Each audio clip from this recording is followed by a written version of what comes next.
พิธีประกาศสร้างตางสีตาแสงที่ขึ้นกับเมืองปักกะดิ่งแขวงโบริคำไซคือตาแสงปากเจ้าตาแสงทงนามีตาแสงเวียงคำและตาแสงปักทอนได้จัดขึ้นจังเป็นทางการในวันที่7พฤษภาคม2026นี้อยู่ที่สำนักงานปกครองตาแสงเวียงคำเมืองปักกะดิ่งแขวงโบริคำไซโดยเกียรติของร่วมของท่านสอนธนูธรรมวงศ์กรรมการศูนย์กลางภาคเลขาคณะบริหารงานภาคแขวงประธานสภาประชาชนแขวงภายใต้การเป็นประธานของท่านบุญคบจันทวงศ์กรรมการพรรคแขวงเลขาพรรคเมืองปักกะดิ่งมีบรรดาคณะสินำคันแขวงคันเมืองแขกดึกเซินจากแผนกการออมข้างแขวงห้องการออมข้างเมืองตลอดหอต่างหน้าอำนาจการปกครอง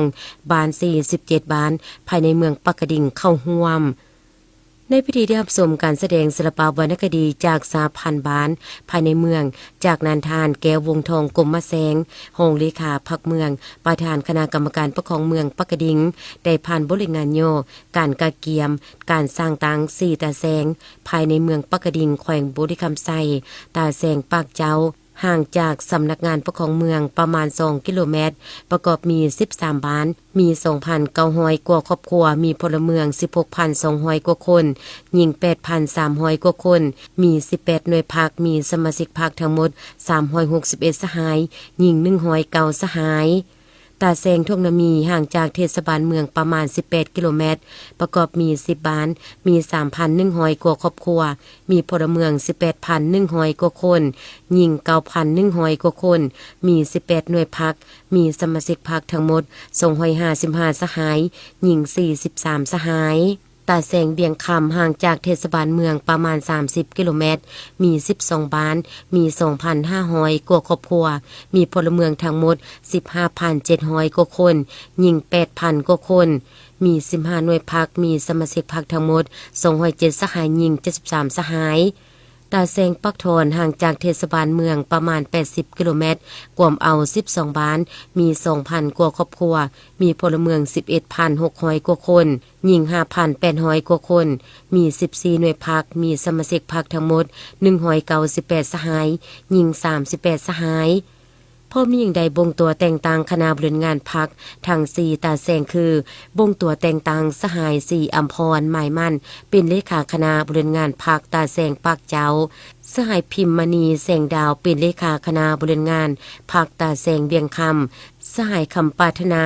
ศิสุราชเป็นเลขาคณะบริหารงานพรรคข้างฐานตาแสงปากทอนและสหายพัสดีภาษีไก่สวนเป็นเลขาคณะบริหารงานพรรคตาแสงทงนามี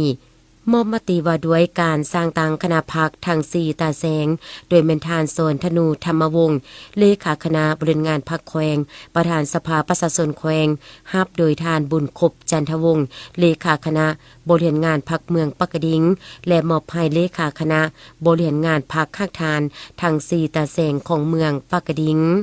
จุดประสงค์ในการสร้างตังตาแสงแม้นเป็นการพันขยายนิติกรรมของคันเทิงเพื่อเปิดกว้างให้ประชาชนได้เข้าถึงการบริการของภาครัฐที่รวมศูนย์ของบรรดานาเวียกจากแขนงการต่างๆจูภายในเมืองลงสู่ตาแสงพร้อมทางเป็นการยกสูงทางด้านการเฮ็ดเวียกให้มีคุณภาพมีความสม่ำสะดวกว่องไวโปร่งใส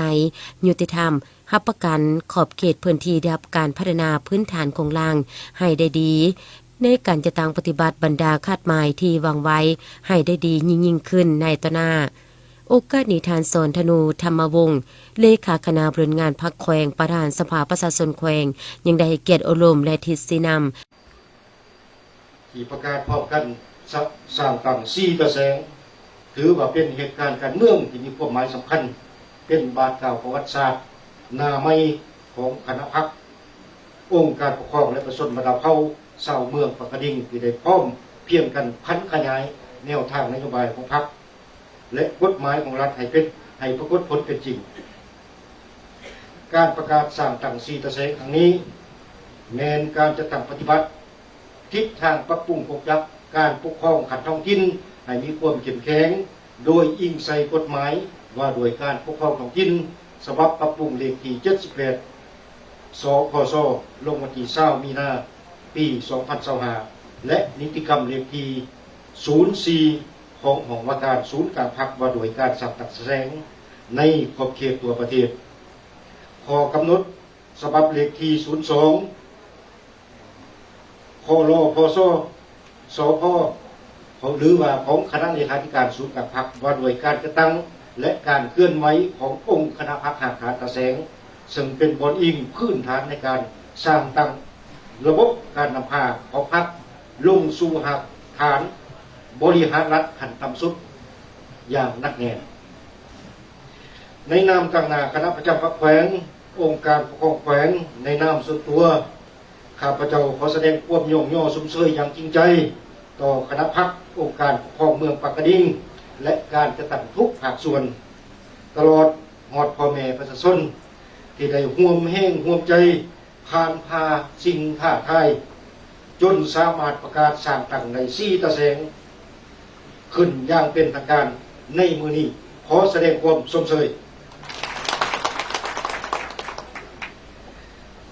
บรรดาสหายที่นับถือรักแพงทั้งหลายการตัดสินใจสร้างตั้งตะแสงขึ้นใหม่ครั้งนี้เน้นอิงใส่มติของคณะบริหารงานศูนย์การพรรคสมัยที่12ว่าด้วยการสืบต่อ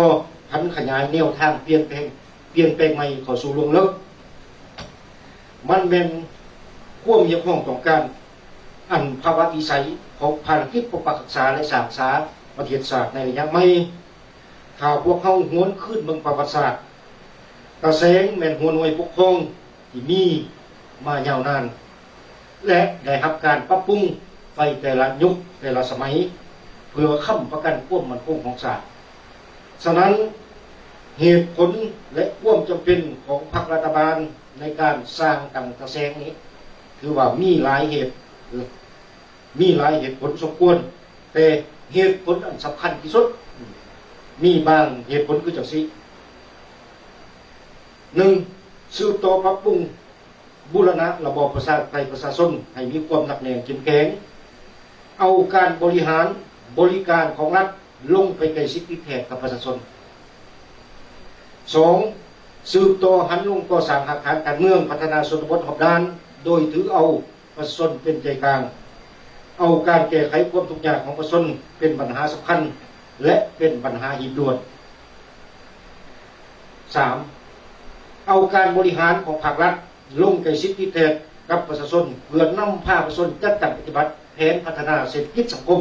ของรัฐบาลของแขวงและของเมืองทั้งเฮ็ดหน้าที่เป็นขั้วต่อระหว่างประชาชนและองค์การปกครองเมืององค์การปกครองแขวงเพื่อรับประกันการแก้ไขปัญหาของพ่อแม่ประชาชน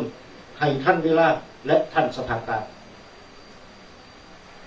4. นำพาประชาชนสร้างเศรษฐกิจเอกราชเป็นเจ้าตนเองโดยการเริ่มจากเงื่อนไขความสามารถและท่าแห่งตัวจริงของท้องถิ่น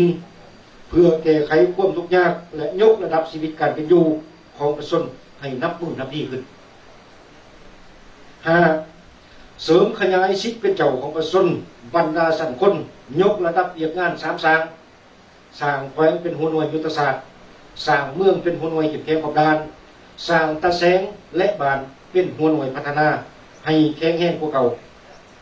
ตะแสงจะเป็นขั้วต่อที่สำคัญในการสมทบระหว่างองค์การปกครองขันเทิงกับประชาชนขันบ้านให้มีความกลมเกลี่ยวโปร่งใสและยืนยงพร้อมนี้ในพิธียังใดมอบพาหนะอุปกรณ์หับไซเงินสุกยูให้กับ4ตะแสงและตัดแถบผ้าลั่นของเก่าบาทเปิดปลายเพื่อเป็นสัญลักษณ์ให้แก่การประกาศสร้างตั้ง4ตะแสงของเมืองปักกะดิ่งในครั้งนี้อย่างเป็นทางการ